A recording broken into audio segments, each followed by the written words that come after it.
class, what about the boycotting of class? It will be continuing. Just a minute.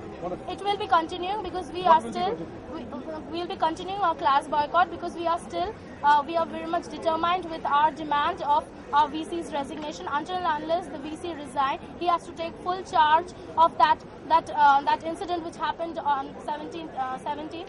And he has to take all the charge and he has to resign on our demand, and until and unless the VC resign, the class boycott will be going on full-fledgedly. If the VC tries to come in Disciplinary acts, because the Vice Chancellor of our university tried to relate this whole incident with indisciplinary in our university. He always told us that just because we are indisciplined students, such things happened, but we do not support that. I want to know to each and every one of you, is molestation is a remedy or anything, a punishment to those who will be indisciplined? So discipline and molestation cannot be related. And whatever Mr. Banerjee was telling us that we are all always drunk, I want to know, all the 1 lakh or 80,000 or whatever number of people who gathered, were they drunk or were they high or were there anything else?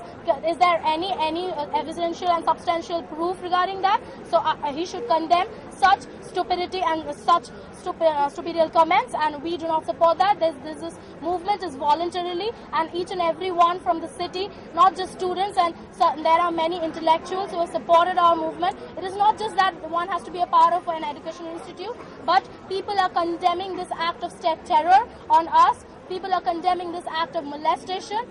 So everyone, each and everyone who have gathered on that Saturday, on that huge mass rally, was against those continuous gender violence in our state. You have to notice on this point that 80,000 people didn't just gather so that our VC resigned. This whole thing has to be seen on a broader aspect. There had been a continuous gender violence in our state. So that violence from each and every one came out, that anger came out, that we all condemn gender violence, we all condemn campus violence. In each and every campus in Calcutta University, there had been numerous examples where the